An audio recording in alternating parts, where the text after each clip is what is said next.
Il faut parfois convoquer la mémoire. J'entends les gens dire André Onana, le meilleur gardien de but. Mais André Onana s'est mis hors jeu depuis la Coupe du Monde au Qatar. Comment ça? C'est pas moi qui vais refaire l'histoire. Vous savez qu'il n'a pas fini cette Coupe du Monde parce qu'il s'était distingué par de l'irrévérence vis-à-vis de Rigobert Song.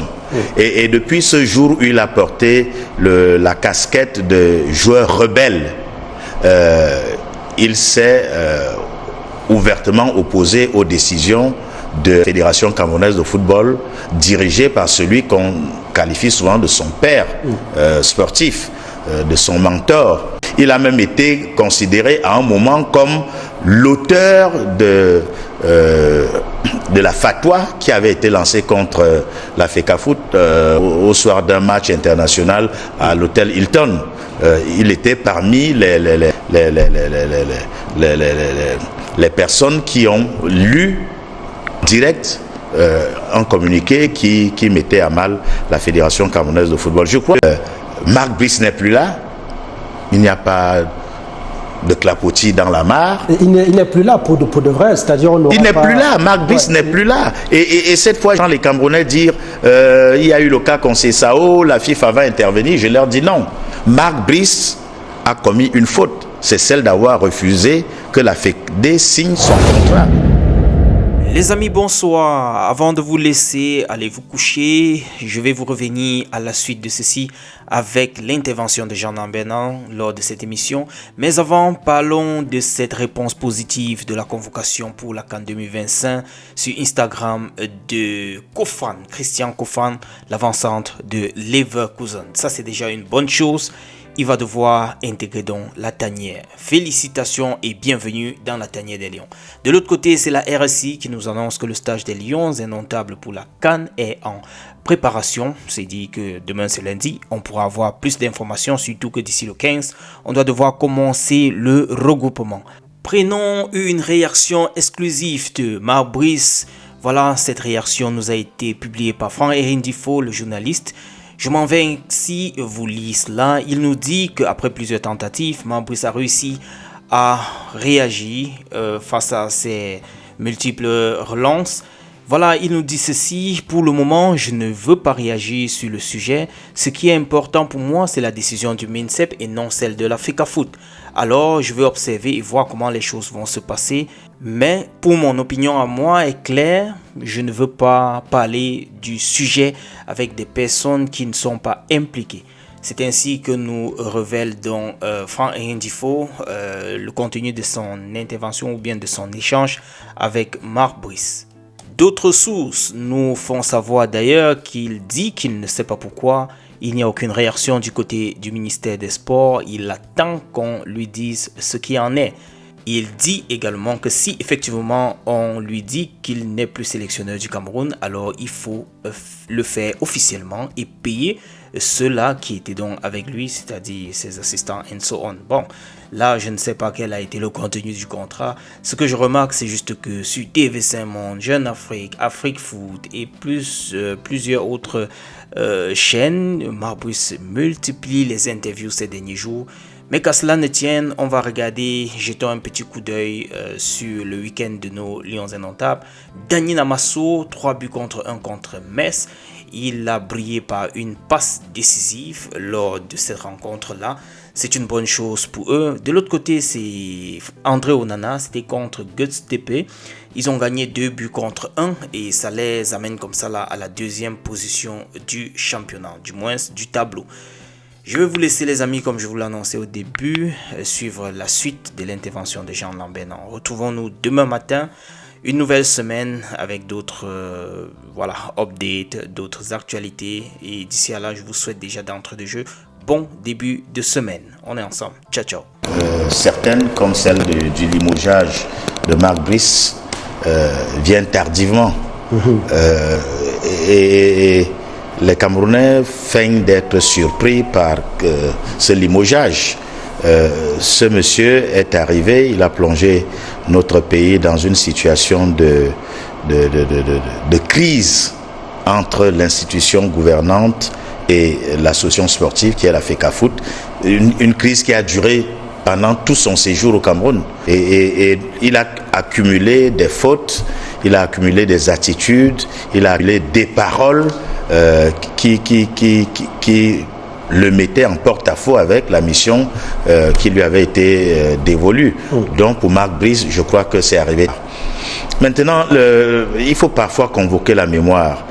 J'entends les gens dire André Onana, le meilleur gardien de but. Mais André Onana s'est mis hors jeu depuis la Coupe du Monde au Qatar. Comment ça? C'est pas moi qui vais refaire l'histoire. Vous savez qu'il n'a pas fini cette Coupe du Monde parce qu'il s'était distingué par de l'irrévérence vis-à-vis de Rigobert Song. Et depuis ce jour où il a porté la casquette de joueur rebelle, il s'est ouvertement opposé aux décisions de la Fédération camerounaise de football dirigée par celui qu'on qualifie souvent de son père sportif, de son mentor, de son formateur même. Et il a continué avec des attitudes de défiance, s'alliant ouvertement avec la partie qui était en opposition avec la fédération, l'association, le ministère et Marc Brice. La tutelle de la fédération. Et Marc Brice, le sélectionneur, il s'est allié à Marc Brice. Il a même été considéré à un moment comme l'auteur de la fatwa qui avait été lancée contre la FECAFOOT au soir d'un match international à l'hôtel Hilton. Il était parmi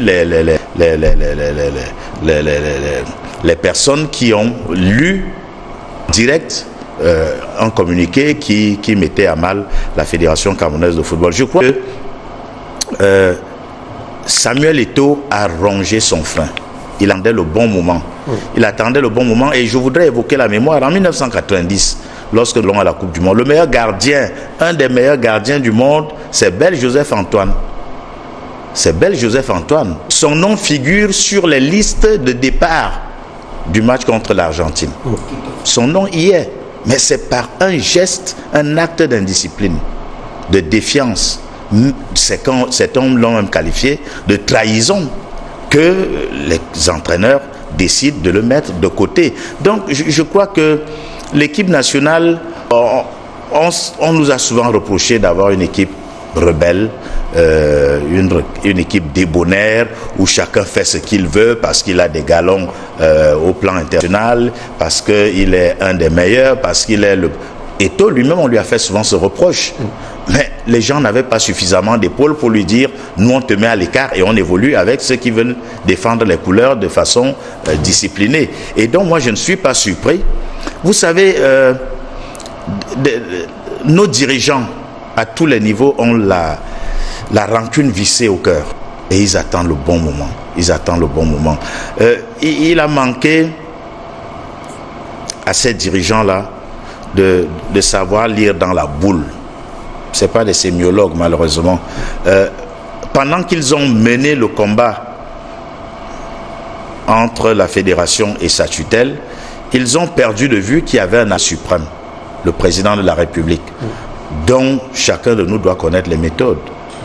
Le président vous laisse généralement le temps de trouver la solution, la bonne solution. Il vous laisse le temps. Et il estime qu'il n'a pas à être le président touche à tout, passe partout, parle de tout. Parce que les hommes qu'il met quand même là, c'est des hommes qu'il jauge, dont il jauge la compétence, la capacité à diriger les hommes, l'écoute. Mais le président a attendu. Et moi, si on lit dans les signes, une réunion était programmée pour organiser les préparatifs de la participation du Cameroun à la CAN, au Palais des Sports. Elle a été annulée. La fédération, elle a été annulée au lendemain de la prise de pouvoir. Parce que c'est une reprise du pouvoir par la fédération. Le limogeage de Marc Brice. Vous pensez que cette prise de pouvoir aurait été validée par la présidence de la République? Bon, disons pas. Puisque vous avez passé le temps ici à dire que c'est la présidence qui faisait les décisions qui encadraient le football. Mais si aujourd'hui la Fédé peut reprendre le pouvoir dont elle avait été délestée, pourquoi ne pas penser que cela a eu une validation du très haut sommet? Et donc, cette réunion n'a pas eu lieu. La Fédé gère à nouveau son bien, c'est-à-dire le budget. Marc Brice n'est plus là. Il n'y a pas de clapotis dans la mare. Il n'est plus là pour de vrai, c'est-à-dire il n'est plus là, Marc Brice n'est plus là. Et cette fois, quand les Camerounais disent il y a eu le cas Conceição, la FIFA va intervenir, je leur dis non. Marc Brice a commis une faute, c'est celle d'avoir refusé que la Fédé signe son contrat. Et donc, il n'était pas là dans le cadre d'un accord, d'un partenariat. Une succession de fautes. Oui, une succession de fautes. Jour, vous avez reçu ici un membre du COMEX qui a dit qu'ils avaient totalisé 18 fautes professionnelles contre Marc Brice. Donc, n'ayant pas de contrat le liant à la Fédé, il ne peut pas attaquer la Fédé devant la FIFA pour évoquer, par exemple, un limogeage abusif ou une rupture abusive de contrat.